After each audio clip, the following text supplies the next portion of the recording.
Hi, my name's Seth. I'm an alcoholic. My sobriety date is September 11, 2016.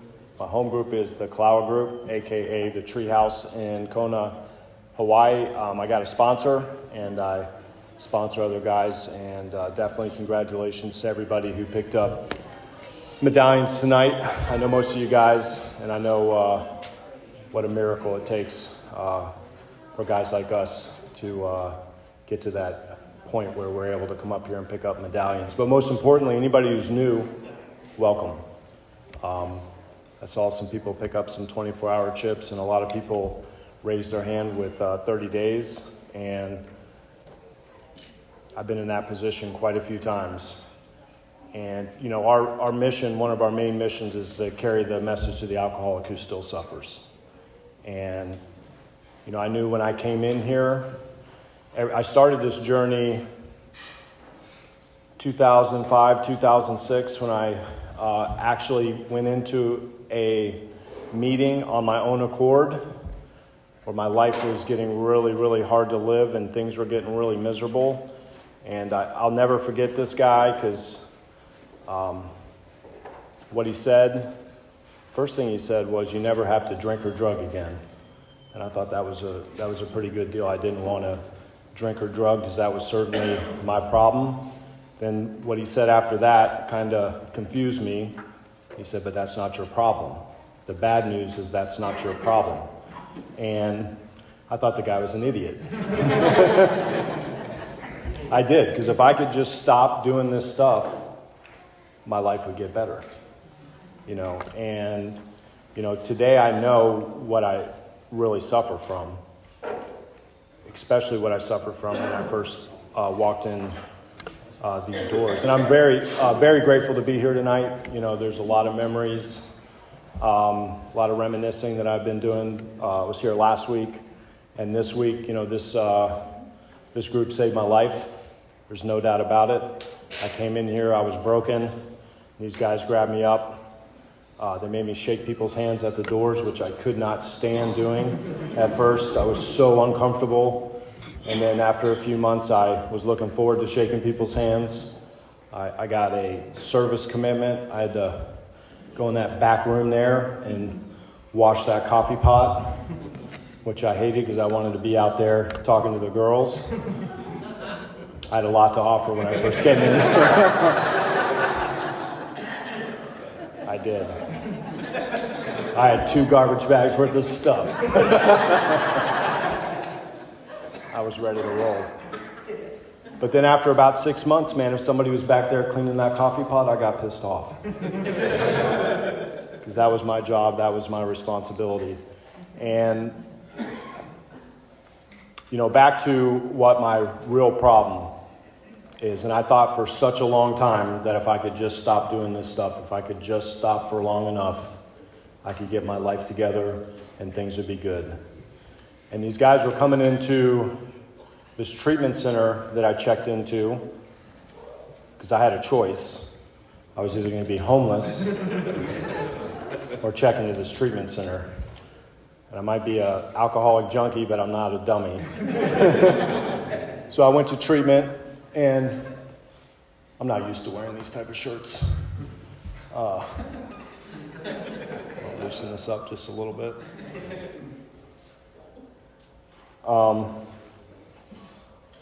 And they talked about how my real problem starts when I stop drinking. And that started to make a little bit of sense because I'd been coming in and out of these rooms. I've been trying to do this stuff for a really, really long time, and I just couldn't figure out why I couldn't get it together. You know, I had all these ideas and all these things that I thought that were going to make me a better man, you know, a way to stop this from happening again. I just didn't really realize what I was up against. You know, when I first came into recovery, when I came into AA, you know, I had all these problems and all these issues that I thought were the reason why my life sucked, right? And I can start from a very young age. You know, my parents loved my brother and sister more than me. That was one of them. Another one was that my parents kicked me out when I was 13 years old. That was a big one that I had. Another one I had was my teachers went on strike my senior year and ruined my football career, which probably ruined my NFL career as well. Okay? If my dad would have just got me an attorney instead of using this public defender, that landed me quite a few years in prison. You know, I had all these reasons why my life was bad, right? And that's the delusion of alcoholism. That's the delusion that I had, because one thing that I did, and I don't have a whole lot of time here, but I did a 4-step. And in that 4-step, I got to see my parents didn't love my brother and sister more than me. I was constantly in trouble. I was lying, stealing, always in the principal's office. I was just not a good kid. I was not trustworthy. So, of course, you know, my brother and sister got more attention than me. I was always grounded. I was always in trouble. And, you know, these things just continue and continue and continue. Whoa. Out of control. Where was I? Oh, yeah, it's everybody else's fault, you know? we can just sum it up at that. It was everybody else's fault. And, you know, that's what a 4-step helped me see, is actually see my part in it, you know. The whole thing where my teachers went on strike, you know, I thought that ruined my whole football career, where I went to school with another guy who ended up going to college to play football.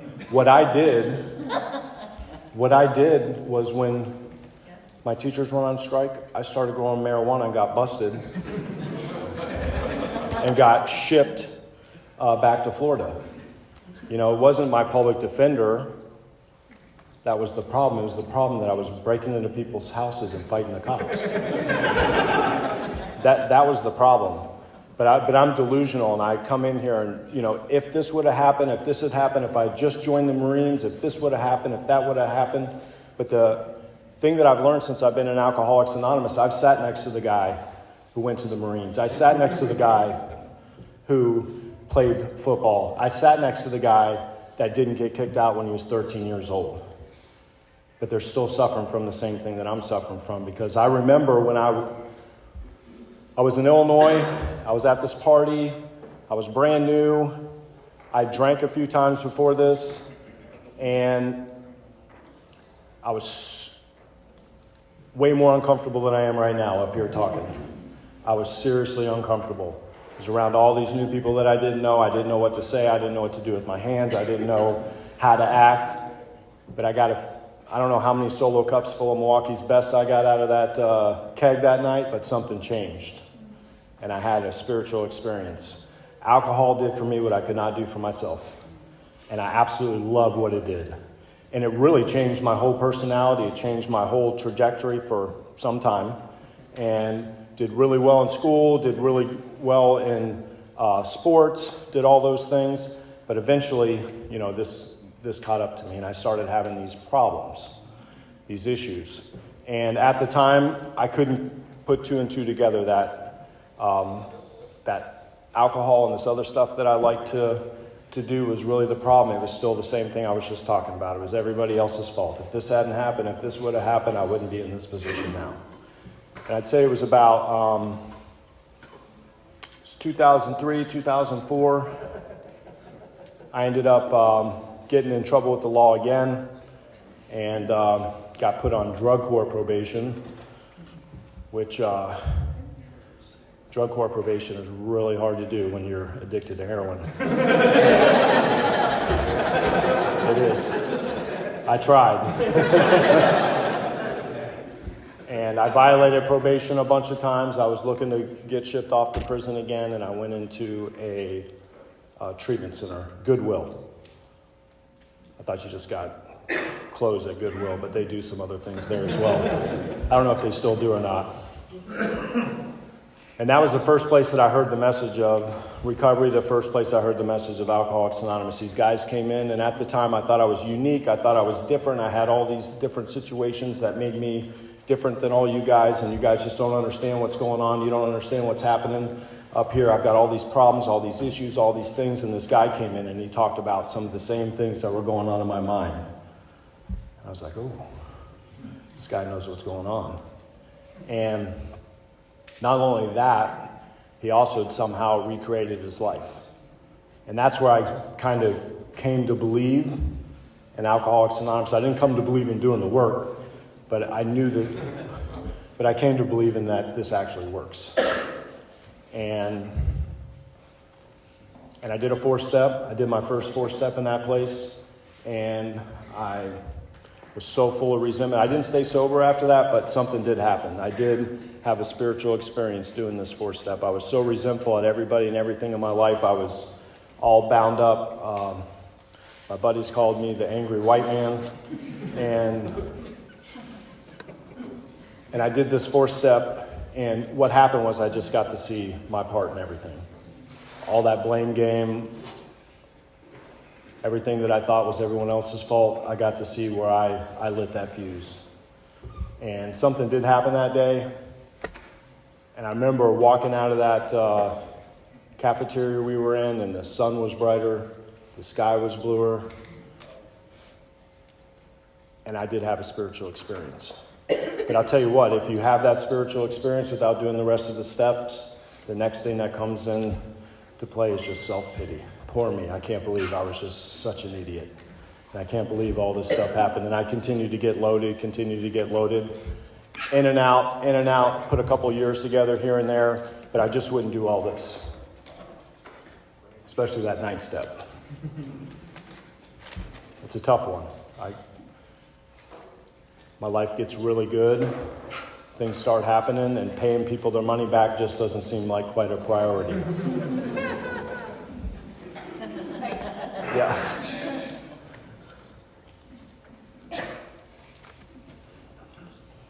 Talk a little bit about this last run that I went on. All the things that I said that I thought that I needed in order to not get loaded again and go on another run, I did. I got a great job, was making a ton of money, had a nice sports car, had a beautiful girlfriend. I'm not sure who was crazier, but had a beautiful place to live. So that was everything that I always told myself. If I can get over here, if I can get this going on, my life will just be fine. And this thing, this obsession, I'm never going on another run. This is never, ever going to happen again as long as I can put all this stuff together. And I put it all together, and one night we went out. All you can eat crab legs seemed harmless. And we got a pitcher of beer, and I remember the guys, because everybody knew that I was sober, and they were like, hey, man, you think you should drink? I'm like, it's no big deal. If they could have seen what happened after that, they might have stopped me. But this last run was what it took. And I know there's a lot of new people here tonight, and the one thing that I know today is I can't convince anybody of that desperation that I had this time when I came in. That's your own experience. And if you've had that, we do have a solution here in Alcoholics Anonymous. I went on this run, and all that stuff that I put together, bye-bye. It was all gone. I ended up in the hospital 2 different times. Each time I had to go to a nursing home after each one of those times. One of those nursing homes, I had my buddies up there bringing me stuff. And when I'd leave those places, I'd swear I'm never, ever doing this again. I just can't do it again. I ended up in another halfway house. I'm on crutches, riding the bus. And I swear this isn't happening again. I kind of make a direction coming back into these rooms. And I remember I got my first big paycheck. And that thought just crossed my mind. Out of nowhere. Just call your boy Donnie. And that's what I did. And this run continued on until I was like in a flop house. And it was about a year before I came in here, I remembered that like it was yesterday, where Bill talks about that deep pit of morass or whatever that's of self-pity. That's what happened. I knew the gig was up. Because for all this time I was doing this before, I thought somehow I'm going to pull this off. But something happened where I was like, you ain't pulling this off. This is it. And that still wasn't enough. And there was a clubhouse. This is in Pinellas Park. There was a clubhouse about 3 blocks down. And it was like, every day it's like, I just need to get over to this clubhouse. I just couldn't do it. I just couldn't do it. And I was getting as loaded as I possibly could, and it wasn't working. I used to get loaded, and at least I could float off to oblivion a little while, and all the problems and all the thinking about, I definitely wouldn't have to sit there and think about what a scumbag I was, but that's what was happening. I was getting loaded, and it just wasn't working anymore, and I couldn't stop. And that was a pretty miserable place to be. And I know today that God intervened. I got a text message, and which means I either had to be homeless or go into this treatment center. I went into this treatment center, and I had a lot of experience of coming in and out of these rooms. I kind of learned what not to do. One of the things, I would kind of come in, start some of this, but I ain't hanging out with you guys. I'm not going to go out to these functions. I'm not going to get to know anybody. I'm not going to do this, doing service. I got stuff to do when I probably didn't have anything at all to do. But what ended up happening was I came into this group. I got a sponsor, and Chris Kelly took me through these steps. And I didn't really know it at the time, but what was happening was I was going to develop a relationship with this power greater than myself. And this power that I needed, because I had tried everything on my own power. I was out of gas. I was on E, and I made a decision to give this.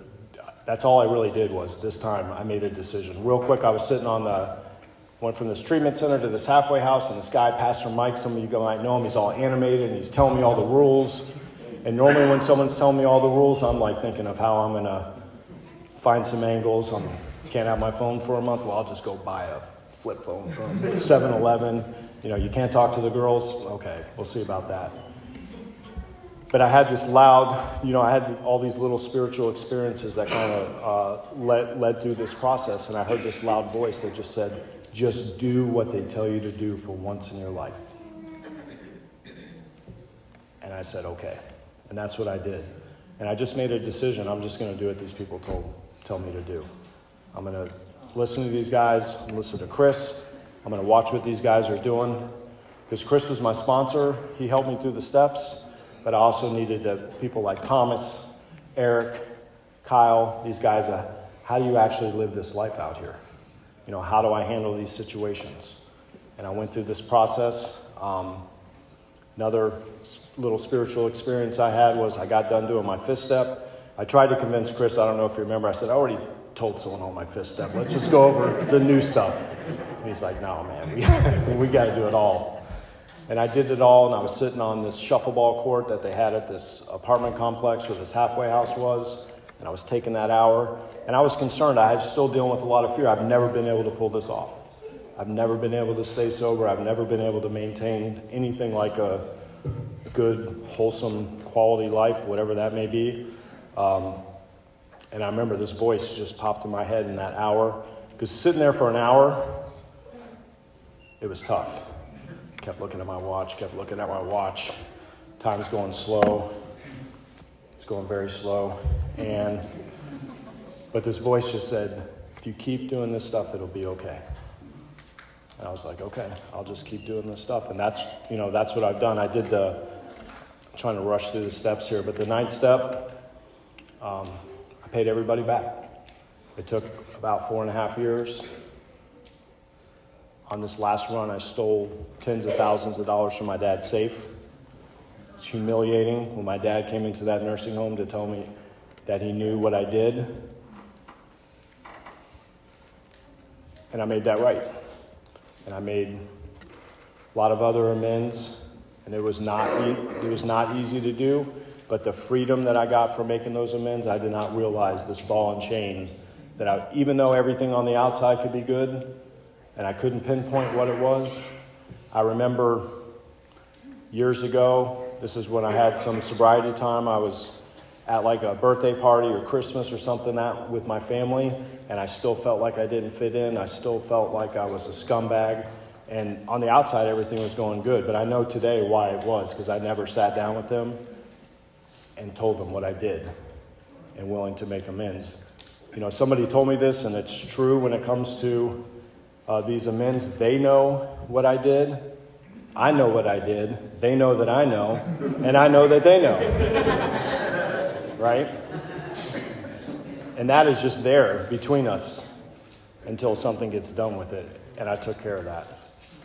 10 and 11, you know, the 10th step, you know, just trying to make things right on a daily basis. You know, trying to... thing that happens is, you know, when I do 1 through 9, I kind of got this clean slate. You know, I got this new life.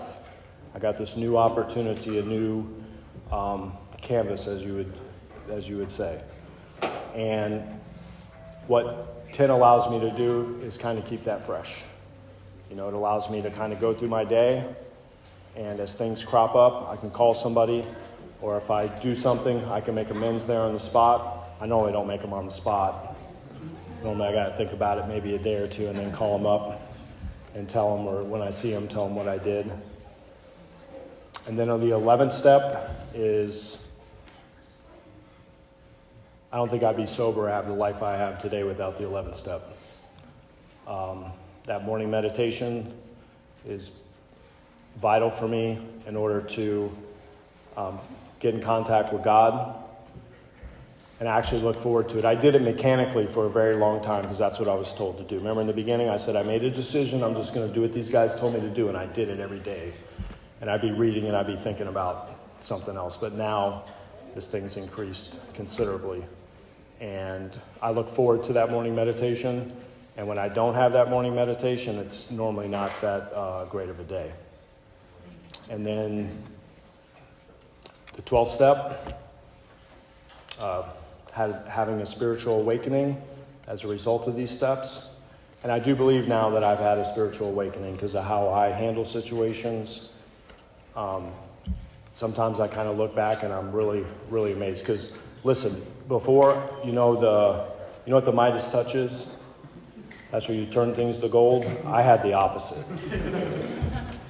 I turned gold into, like, I don't know what's the least valuable metal, but that's that's what I did, you know.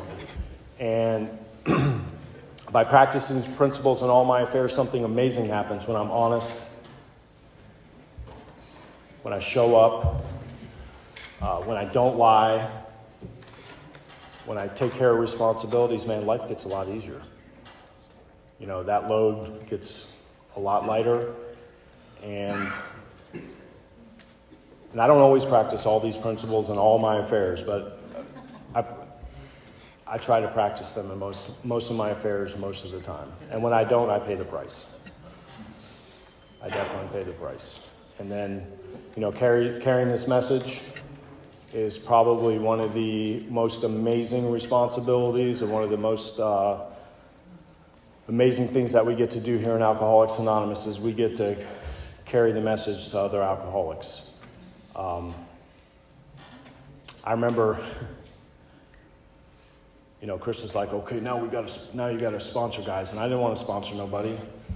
You know, I didn't know what to do. I didn't know how to do it. I didn't, you know, and I certainly didn't know how it was going to benefit me. But again, I saw what these guys were doing. You know, and this is what they were doing, and they had good lives, so I gave it a shot. And I remember calling Chris one time, and I was like, dude, because everything, you know, I want to win. And I called Chris, and I go, dude, I'm 0-6, or I was 0-5. And he goes, no, man, you're 1-6. And it took me a second, and he goes, yeah, dude, you're still sober. Yeah. And then, but the most amazing thing happened, you know, I didn't have any purpose. Even when I was doing really well, I felt, I don't know if you guys have ever felt that when the lights go out at night, like, what am I doing here? You know, what's up with my life? And today I actually have a purpose. And there's nothing more gratifying, nothing more satisfying, nothing that I love to see more is when we get to take somebody through the steps of Alcoholics Anonymous. And all that, and I know today that if God's not using me, he's going to use somebody else. But I'm grateful that I get to be in that position today. But to watch a guy come in here like I came in here, just full of bad ideas, has no idea how to stay sober, but has that little bit of willingness that was talked about earlier. That's what I like too. I like somebody who comes in here who's just like I was. They just don't know what to do. I remember Jeremy coming up to me in CRC and he goes, man, I don't want to use the words but he goes, I think I'm screwed. And I was like, perfect. Perfect. Because I knew I was screwed. Because these guys told me when they convinced me that I was going to get loaded again no matter what and there was nothing I could do about it, I agreed. Because I looked at my track record and the report was in. I could not stay sober no matter what. I'm going to drink again no matter what. And to be able to help somebody go through this process and get to see them recreate their lives, to have kids, to get good jobs, it's amazing. It really is. And I'm so grateful today that I get the opportunity to do that. Even though I do it kicking and screaming sometimes, on the way, there's 1,000 other things that I think I want to do. But when I get done working with the sponsee, I kind of float out of there. And I'm so grateful that I did it. I'm probably about out of time, right?